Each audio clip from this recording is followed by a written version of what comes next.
চাকরি প্রত্যাশী আমার ভাই ও বোনেরা, আশা করি আপনারা সকলে ভালো আছেন। আমিও ভালো আছি। বাংলাদেশ বেসামরিক বিমান চলাচল কর্তৃপক্ষ, যেটা আপনারা সংক্ষেপে ক্যাব বললেই আপনারা ভালো চিনেন। এখন এইখানে কিন্তু প্রায় 900 শূন্যপদে বিশাল বড় একটা নিয়োগ বিজ্ঞপ্তি প্রকাশ করেছে। এর মধ্যে বিভিন্ন ক্যাটাগরি বিভিন্ন পদ রয়েছে। এর মধ্যে একটা পদ আছে পরিচ্ছন্নতা কর্মী।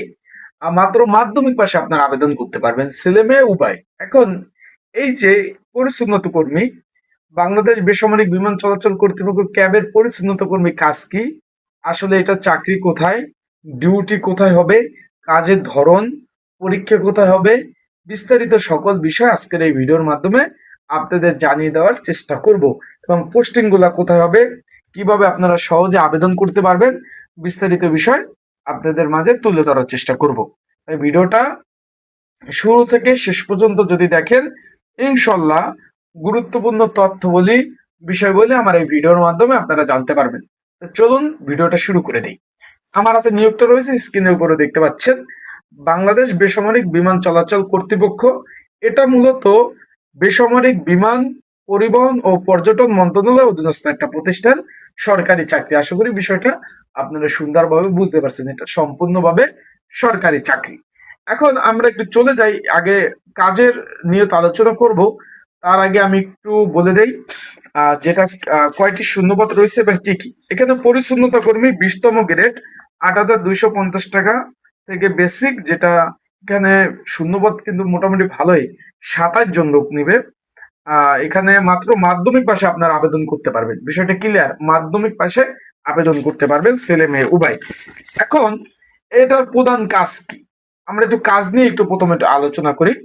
এটার প্রধান কাজ কি, তারপর পোস্টিং কোথায় হবে, তারপরে ডিউটি কোথায় হবে, বেতন, ধাপে ধাপে আমরা আগাবো। প্রথম কাজ, প্রধানত কাজ আমরা পয়েন্ট নাম্বার 1, অফিস কক্ষ, করিডর, সিঁড়ি, লবি, কনফারেন্স রুম ইত্যাদি ইত্যাদি, অফিস রুম, এগুলা পরিষ্কার পরিচ্ছন্নতা করা। বিষয়টা আশা করি বুঝতে পারছেন। Point number 1। Point number 2, dustbin খালি করা, বর্জ্য নির্ধারিত স্থানে ফালানো। এখন অফিসে কিন্তু আপনারা খেয়াল করবেন, আপনারা বিভিন্ন অফিসে যান, সেখানে ডাস্টবিন থাকে। ডাস্টবিনের মধ্যে কিন্তু ময়লা ফালাতে হয়। সেগুলো হয় কি, আপনার নির্দিষ্ট স্থানে এগুলো ফালানো। পয়েন্ট নাম্বার 3, বিমানবন্দরের যাত্রী টার্মিনাল পরিচ্ছন্নতা বজায় রাখা, যেখানে যা দায়িত্ব দেওয়া হবে। এখানে কিন্তু শিফটিং আকারে ডিউটি হবে।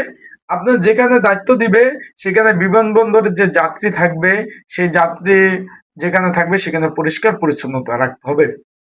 পয়েন্ট নাম্বার 4, কাচের কাচ, দরজা, জানালা, আসবাবপত্র পরিষ্কার পরিচ্ছন্নতা করা, এগুলা পরিষ্কার পরিচ্ছন্নতা করতে হবে।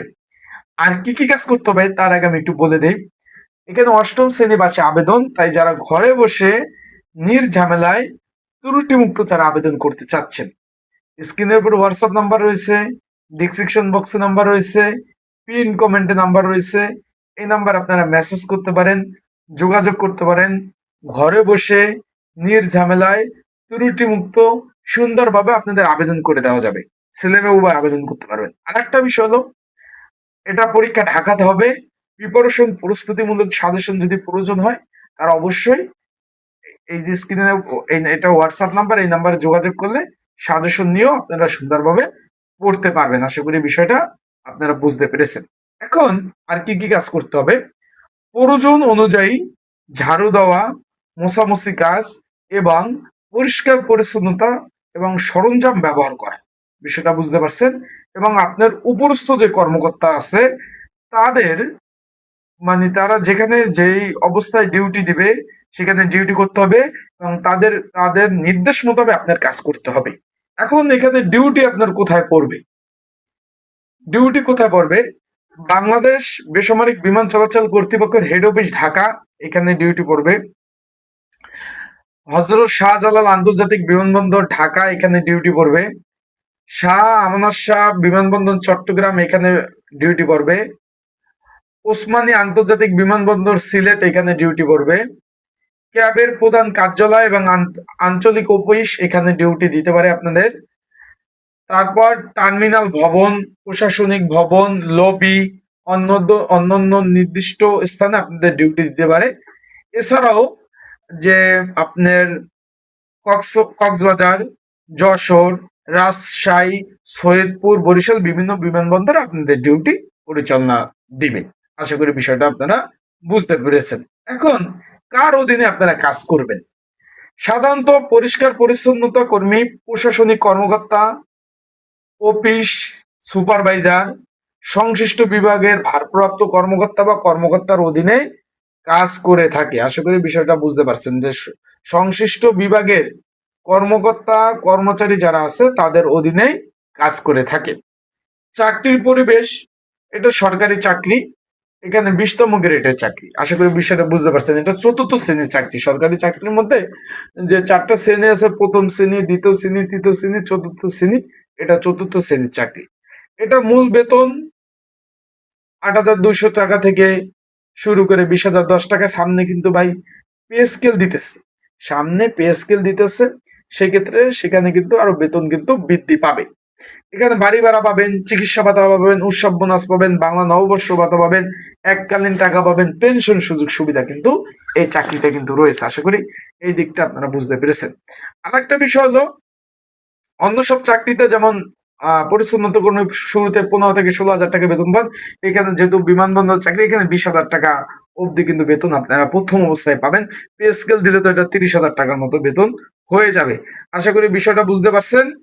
যারা আবেদন করতে চান তারা অবশ্যই, এখন পরীক্ষাটার বিষয়ে অনেকে একটু দ্বিধাদ্বন্দ্বের মধ্যে আছেন যে ভাই পরীক্ষাটা কি আসলেই ঢাকার মধ্যে হবে না বিভাগীয় শহর হবে।